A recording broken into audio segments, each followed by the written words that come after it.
Of coronavirus infections in India has hit a new record high for the sixth day in a row. 152,000 new cases and 839 deaths were reported on Sunday. And then in Kyrgyzstan, voters have granted the president their sweeping new powers in a referendum. It shrinks the country's parliament and allows the president to run again in a move critics say could lead to authoritarianism. Ukraine says one of its soldiers has been killed and another seriously wounded in shelling from Russian-backed separatists in the east of the country. This is the latest incident in rising tension with verbal threats by both nations this week. U.S. Secretary of State Antony Blinken has called to de-escalate. Ukraine have been fighting separatists in 2014 when Russia annexed Crimea. So now, via Skype from the United States, is Melinda Herring. She is Deputy Director of the Atlantic Council's Eurasia Center and a former editor of their Ukraine Alert blog. First of all, how serious, how extensive is this troop buildup along the border? Thanks for the invitation to be here, Mariam. It's very serious. This is the largest number of Russian troops that we've seen on the Ukrainian border since 2014. We think the Ukrainians say that there's 85,000 Russian troops on the border and in Crimea. It's a huge number, and as you just said, the language is already growing hotter and hotter. So it's a serious situation. Most analysts don't know which way it's going to go.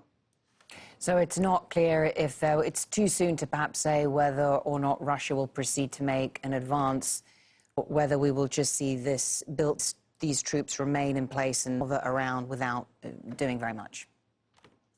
Look, Russia is moving a lot of troops around for legitimate military. They have a lot of military maneuvering going on right now. But this is a huge number, and they don't have a good, incredible explanation. I think it's a show of force. I think that this is to test President Biden, who's declared his unwavering support for Ukraine, and to put a stamp down that the Russian Federation wants to keep Crimea. And it's also to put more pressure on the Ukrainians. Russia doesn't like what's happening in Ukraine now. In the past 6 months, Ukraine has gone in a different direction. President Zelensky has gone after pro-Russian channels, and they've hard-headed when it came to negotiations. So I think these are the factors that are leading to the escalation. There's also a lot going on in Russia itself, which is worth talking about. Russian opposition leader Alexei Navalny is in prison, and he's on hunger strike. He will probably die. That definitely gives Vladimir Putin a black eye.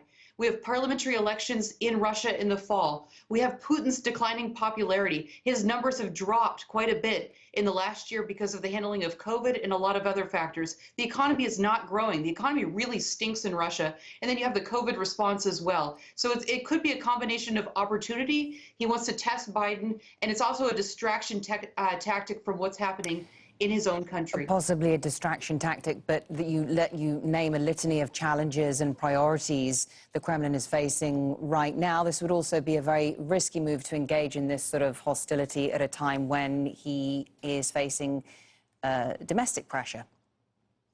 That's right. Look, I don't think that Russia is going to invade Ukraine. There's a number of limitations on their, but the Russian calculus is different than the American calculus or the Western calculus. Russians are willing to consider more risky kind of maneuvering. Vladimir Putin needs a big bump in his numbers. It would help him tremendously as they go into elections in the fall. He's just signed a document also that will allow him to remain the president for much, much longer as well. That was the other news of the week. Don't you think he'd be better off focusing on the economy for those purposes than to start engaging in militarily with Ukraine? If he were the leader of a Western European country or the United States, absolutely. But in Russia, he needs to have a small victorious war, and his numbers will go up again. So that I think that it's not off the table.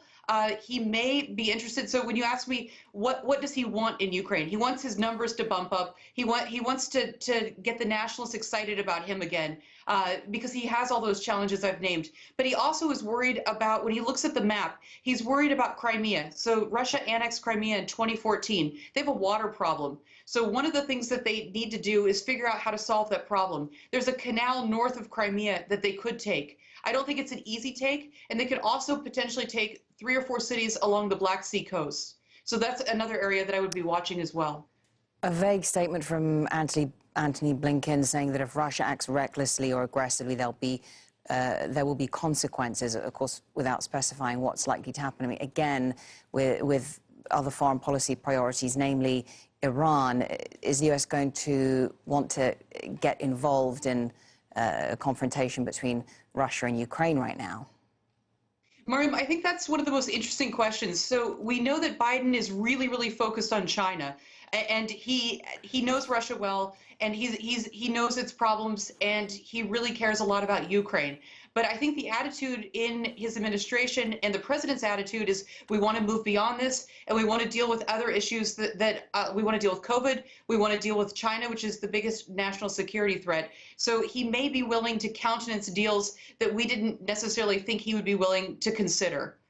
Thank you very much for joining us on the News Hour.